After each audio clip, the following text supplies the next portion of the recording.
It's Christmas time, which means staff party breakups are all happening. I've got a few special little Christmas bonuses coming up for you. Bit of a recap on Broome and getting back into the mailbag questions that you guys have all submitted. All that and lots more coming right up. So strap in and let's get into it. Gunbearer, good morning, 7614, 95 Mallow, 7 POB with Alpha. Coordinating, Hale on a runner, bank, Talon, bank pressure rolling at 30 degrees. That's 30 degrees there. Send by star 9000, 1013, KFR 25. G'day everyone and welcome to episode 190 of the Flight Training Australia podcast. The podcast all about flight training and flying in Australia and beyond. I'm your host, Trent Robinson. G'day. Thank you for joining me. Yep. It is definitely Christmas time. I have been working so hard lately that I just went to the shop because I needed to. And my God, decorations were everywhere. People were everywhere. Queues were out the doors. And I was not expecting that. It was not well timed at all. I noticed the car park was a bit busier than normal, but I found a spot pretty easy. I'm usually pretty good at that, finding a car park when no one else can. But inside was another story. So, how's your Christmas shopping going? Hopefully you found some great gifts for your aviator or non-aviator alike. But if you're looking for some gifts, remember, got the fantastic pilot logbook, which is the digital logbook, all CASA certified for your recording pleasure. And it does make a really good gift for a number of reasons, because it is a bit of a security backup. It summarizes everything so much simpler. And to be honest with you, if you run it concurrently with a paper logbook when you start, as was suggested by someone talking to recently, it is so much easier than being in the situation I'm in, where I've got 6 logbooks that I have to go back and slowly type in. And you can imagine how quickly that's happening. Right. But definitely digital logbook worthwhile looking at. And you can click on the link in the episode description. You'll see that there. And you can buy a digital logbook for either yourself or somebody else and get 20% off in the process. There's a private one or a professional one, depending on the sort of needs you want. But, and here's the kicker, I have some free logbooks to give away, some digital logbooks. So what I'm going to get you to do, everyone likes to do competitions differently. I thought, how am I going to do this? I thought, let's just go simple. I just want to either see, by tagging me, a video of you listening to the favorite episode or just any episode, however you like to listen to it. All right. You can share your favorite episode on your socials or whatever. Just something that shows me how you are enjoying the episode, or maybe a little video about how the episodes have helped you in your career. Anything, all those ways, anything at all. Make sure you tag me in it, Trent Robinson Aviation, and I will pick 10 lucky winners from when are we going to say? Well, I'll give you till the 20th of December. All right. So 20th of December, tag me. I will search all the codes and watch everything that you guys do. I'll share it as well, give you some kudos, and 10 lucky winners will receive a full Yours Forever professional logbook, thanks to the guys at Pilot Logbook. So make sure you get onto that, tag me, and I really look forward to seeing what comes through. There's also the Nav Bag logbook. Logbook, Nav Bag. And I've got one myself. It's fantastic. I'm going to definitely do a video on it soon. I've just been so bloody busy, but I will send some more photos out and do a quick little video review of that over the next couple of days. You have my word, right? I promise on this one. And it's really, really great. I helped design it, but it's all been made by pilots for pilots. It's well constructed. It's waterproof. It's got pockets for everything, and definitely worthwhile looking. It's designed to sit under your seat for light aircraft. But if you're in a large aircraft, you want a slightly larger bag, there's also that one too. Whatever you're interested in, you can use the code FTAPODCAST and you'll get $10 off. So check that out as well. I'm getting tongue-tied tonight. Episode description is there, and you can click on the link, and just got to remember to enter the code FTA podcast on that one. All right. So, I went to Broome. Finally, after FINA, got in my way, but it was fantastic to head over with the team at Air Kimberley, and flew with some fine young individuals, Shan and Mike Mitchell. Guys, hope you've done a bit more caravan flying. But getting in the caravan, it is such a great aircraft. I just love flying it. And the boys, we did all the pre-prep online theory and exams and everything else prior to my arrival, just to save a bit of time, and got into the flying there. And it was just great. Beautiful weather. I love flying around Broome. Just like, if you haven't been to Broome, the colours from the air are just spectacular. The aqua blues and greens of the ocean hitting that red ochre sand, and the dirt, the greens and white sands and everything else in between. It's just beautiful colours of Broome. And the aeroplane is fantastic. So really great to be over there and catch up with everybody. We went to Matzo's for a bit of a catch up, and caught up with some pilots from other companies as well, Aviair, Broome Av and the like, and it was really, really great to catch up with everybody and do that. Definitely an aeroplane you want to try and have a go at somewhere in your career if you get the opportunity. Definitely recommend it. Christmas parties. So I've been to 4. So thank you to everybody for inviting me to Christmas parties. The first one was the RAAA. And we all caught up at Flicks in town here in Darwin, and that was really good fun. And then we had the Paspali Christmas party, which was at Sweethearts, which is just next door. Fantastic venue. They got 2 grand pianos and a couple of pianists to sit there and play requests like a jukebox. It's really cool and really, really entertaining. Great food, great company. And happy birthday to Molly, who had her birthday on that night. What else happened? Then I had Jetstream Electrical, the guys there with their Christmas party, and that was out at the Darwin Turf Club. And then finally Air Frontier the other night at Hilton. So lots of celebrations of everybody's achievements, and some laughs and great conversation. So hope you've all enjoyed your Christmas parties. Everyone's stayed safe and let your hair down a little bit, but not too much. All right. Remember, we've all got to work together a few days later. All right. Other bit of news, pitch black.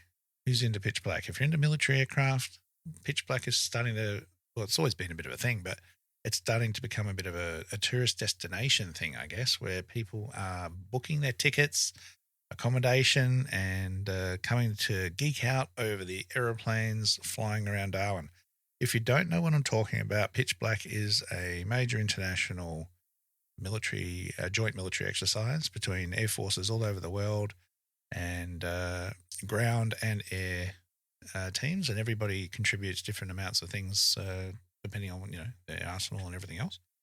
But yeah, 23rd of July, it's just been announced that that's going to be the flyby night, and that's where everyone heads down to Mindle Beach with the markets and everything, and they put on a bit of a display. All the countries do a flyby along the beach. Some do a couple of demonstrations. It's not an air show as such, but the next best thing, I guess. And of course, the F-35s, F-18s, and Super Hornets, and everything else does some pretty cool stuff. And the schedule, well, the loose schedule has been released. I dare say it probably wasn't meant to be released, but it got put on the page. And the 1st of August is going to be the open day. So that's where the military side of Darwin Airport opens up, and hundreds of thousands of people descend, and you get to see up close some of these amazing aircraft, which you just really won't get to see pretty much anywhere else in Australia at any time of the year, including the likes of Avalon. So if you're into that sort of thing, definitely worth putting into your calendar. So, it's 23rd is the Thursday night flyby at 5 p.m. And it happens right on sunset. Beautiful time of day for that.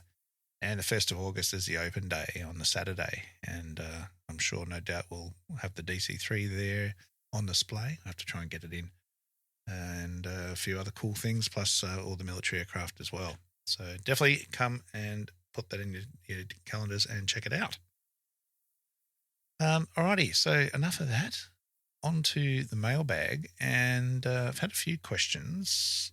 And one of them actually, well, there's two. And one just came through today.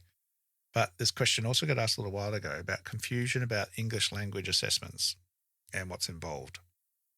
And the part of the confusion on this one as well is the terminology used. So first of all, let's start with the GELP, or the General English Language Proficiency. Now, the overall language proficiency concept is also called GELP, and this is really bad choice of words, I think, by CASA, but that's what they've gone with. But effectively what needs to happen is before you go first solo, you need to be assessed for your standard GELP. And this is effectively your general conversational English language ability. All right, so nothing to do with aviation. If you can understand me talking right now, and if you were to talk back to me and I could understand you, we're having a conversation. This is standard, non-technical aviation English. Plain non-aviation English. And that's all you need to be able to do for your first solo. And that is usually done either by just presenting evidence that you've done English in high school, or you can get a letter from an employer from 3 of the last 5 years. If you can't do any of that, or that's just all too much hassle, you can do a basic English language assessment with an approved assessor. And that just really generally is like, read this article in a magazine or a book or something, and then tell me a little bit about what it's saying, and we just have a bit of a general chat, and then it's over and done with. If you're born in Australia, you're going to pass. It's not a problem at all. If you come from an English first or second language, you're generally going to be just fine. The only problems you might have is if English isn't your first language or second or third language, then you might take a little bit of practice, all right? But English is the standard language spoken in aviation industry all over the world, apart from when you go to France. They insist on talking in French, I believe, on the radio. I haven't experienced it myself, but can provide some issues with situational awareness breakdown, I guess. A bit annoying anyway. And then later on is the aviation English language proficiency, level 6. All right. So level 4 is the base level that you must have, and that's effectively to fly in Australia. But ultimately, if you want to be able to fly internationally or anything else, you need level 6. And that's what we typically just go for. We just go straight for the top. Again, if you've been flying for a little while, you speak English, you're not going to have a problem. What we do is we play some audio clips of an air traffic controller and a pilot. One's got an accent, one's got an Aussie accent, I guess. And they're all recreations from some CASA staff, replaying some transcripts from accidents and incidents throughout the years. And you just have to listen to those and tell us, answer our questions on what happened in the passage and all that. So that's part of the AELP assessment. Again, nothing to be afraid of unless, English isn't a strong point of yours. And then if that's the case, then we can do that assessment. If there's any issues, then you usually go and then do something like an IELTS test or whatever, which is a bit more comprehensive. Most English assessors for CASA, we can only do level 6. If you're level 5, we can't make that determination whether you're in between or not. It's sort of all or nothing as far as the powers that are given to us go. But there you go. So hopefully that just settles that one, and you're all good with what's involved with English language assessments. All right, I got one here. Flying as a jump pilot is a good way to build hours, or should I focus on charter? Well, anything that gives you hours and experience is obviously a good thing if you're not having to pay for it. The problem with jump pilot flying is it's a little bit of a misnomer, I guess, a bit of a grey area as to, depending on where you do it, as to whether you get paid or not. a lot of jump pilot flying doesn't really fall under Part 135 or airwork or that sort of stuff. It's its own little category. So a lot of pilots, get some flying time, but they don't get paid. And, if you're giving up a lot of your time, expertise, etc., that can be a little bit tricky. So you want to look at that. Look, it's a fantastic experience and something to do for sure. I'm, really against working for free. As far as I'm concerned, the parachute organization is benefiting from your skill set to make their business run. They're relying on your skills and your safe flying to keep everybody safe. So you should be rewarded for that. Now, again, some of us go, oh yeah, but I'll get some hours. Well, if we keep doing that, we keep getting taken advantage of. And I just believe that at some point, one or the other, something's got to give, and we shouldn't be paying, over $100,000 for our training and then, give ourselves away for free. It's each of your decisions to make and, decide what you're worth and what you're willing to do and not do.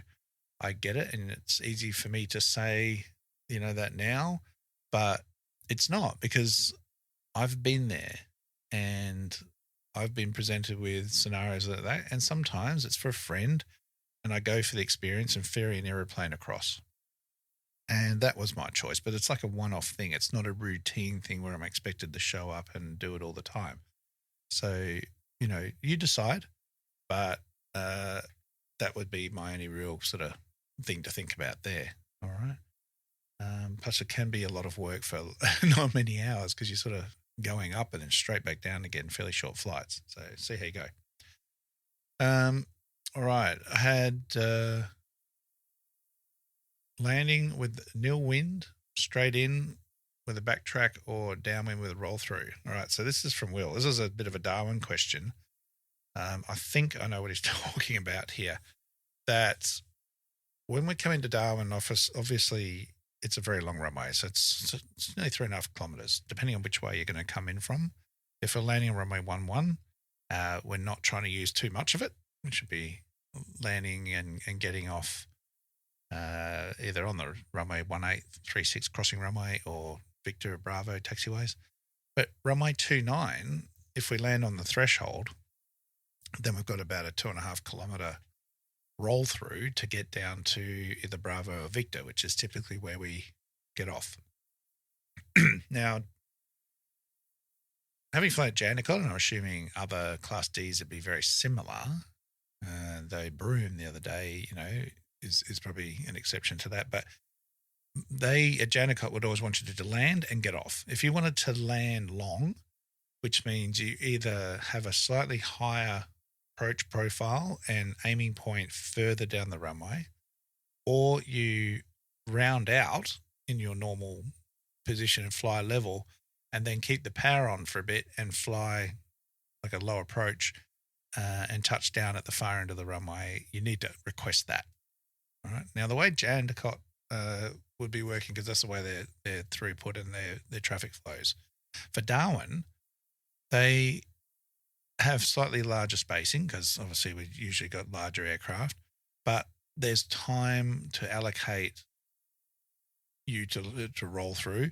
If you need to get off sooner because you're taking too long, obviously they'll just pull you off. But that means we end up on taxiways, which is potentially disrupting the flow. And Darwin's all about throughput and flow. They want you on and off in the most least resistive path possible that other aircraft may end up nose to nose to you, I guess is the best way to put it, and which then creates congestion and blockages. Now, if you've watched Oshkosh, and I've sort of talked about this before, they have the red, yellow, green, etc. dot that you need to land on. And one of the issues with that is aircraft round out and fly level at a normal point, then try and drag themselves to the appropriate dot or long landing touchdown point, and then completely balls up the landing. And there's plenty of Oshkosh videos like that where aeroplanes have crashed and scraped wingtips and whatnot and had a very unpleasant ending. And that can happen at Darwin too if you're not careful. I've had people get very, very slow. They're focusing so much on what's outside that they haven't realized that they've just lost 15, 20 knots of airspeed, and then get into a point where they drop a wing, sink and hit the ground hard, risk a tail strike or 3-point hard landing. All right. So you do need to be careful when you're doing that. Sometimes the wind's shifting and you might have a tailwind. You obviously are going to feel fast, and that's where we need to stay very controlled, hold the attitude, and just be patient, because it's going to take a little bit longer to settle onto the runway.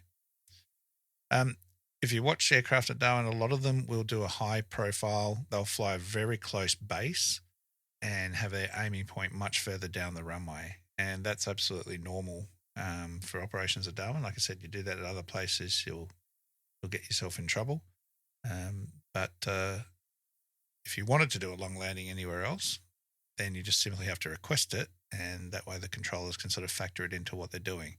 For the same reason that they might have an aircraft ready to cross, and then they're sitting at the point where you need to get off. You then have to go past that point further, which then may cause someone behind you to end up having to go around. And that doesn't really help anybody.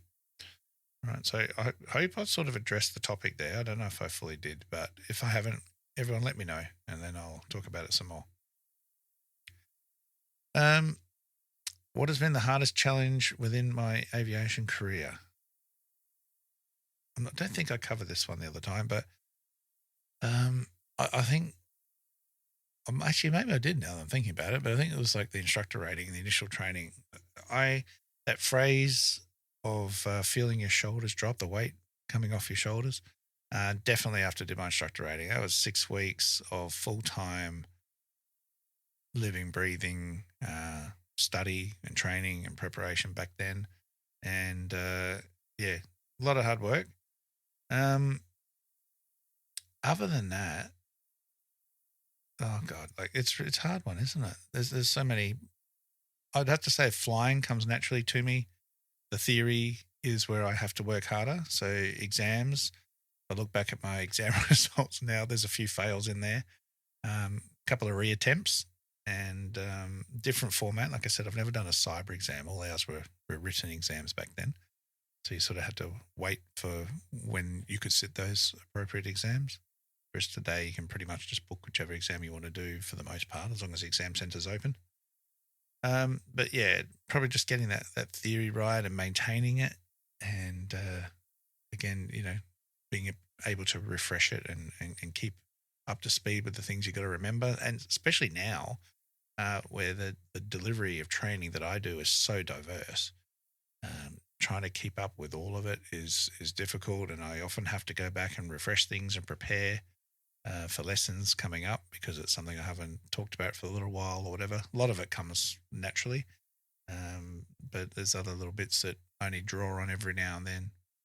So that would also be something I want to make sure that I'm putting out the correct information. Best pathway to go from ag pilot to the airlines? From George. Look, I don't know if there's necessarily a best pathway. Your path is your own. It doesn't really matter. As I keep saying, it's like you get on a bus, there's a destination of where you want to go. But there is a direct highway route, non-stop route, and then there's a lot of side streets and stops along the way. But eventually they all come back onto the main route and get you to your destination. Just do what makes you feel happy. The one thing I can say is airlines aren't everything.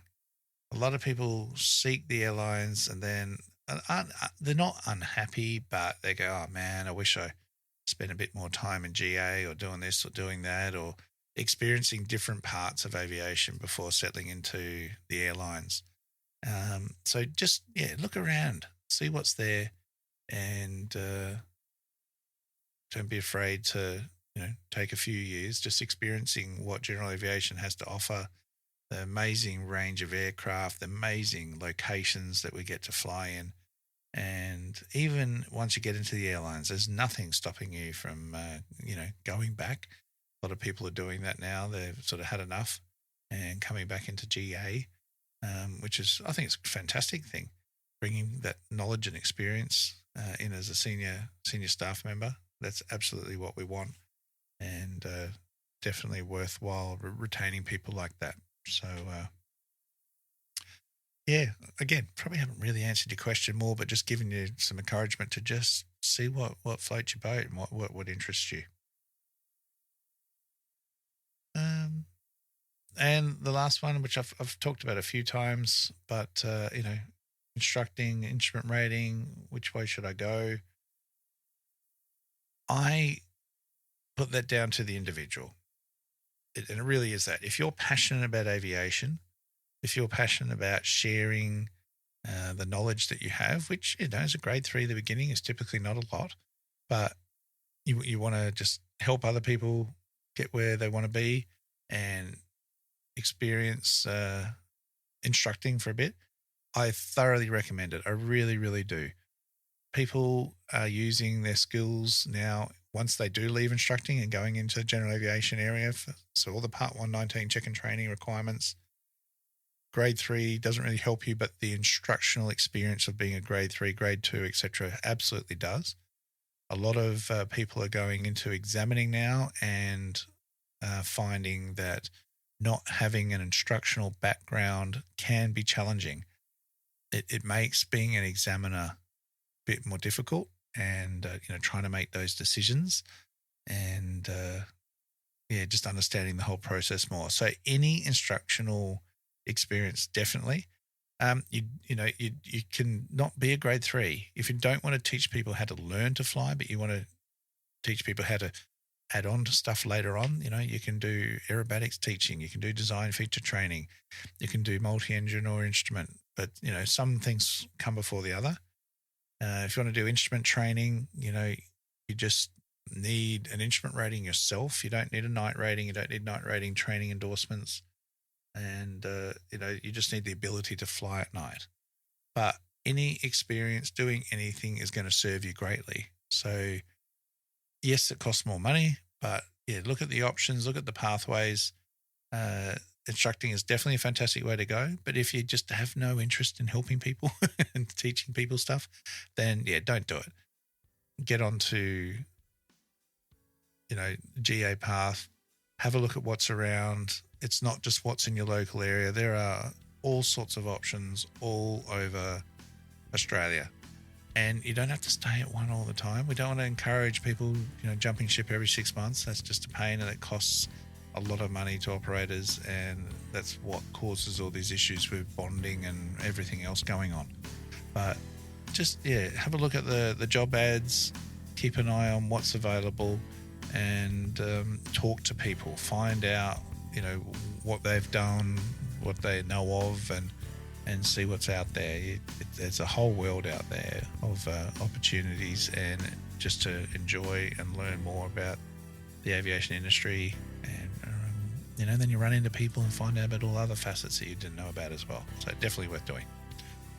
All right, guys, thank you so much for listening.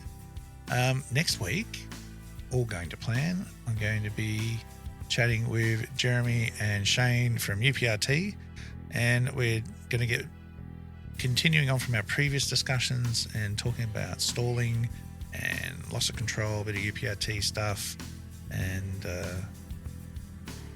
who knows what else. We'll see. So definitely one not to miss. Jump on next week and join us there. In the meantime, please be safe. Enjoy your Christmas parties. Enjoy getting ready for Christmas. And if you're lucky enough to have a holiday, enjoy. Be safe. And I will see you next week. All right. Until then, blue skies. And remember the golden rule. Aviate, navigate, communicate. Cheers, everyone.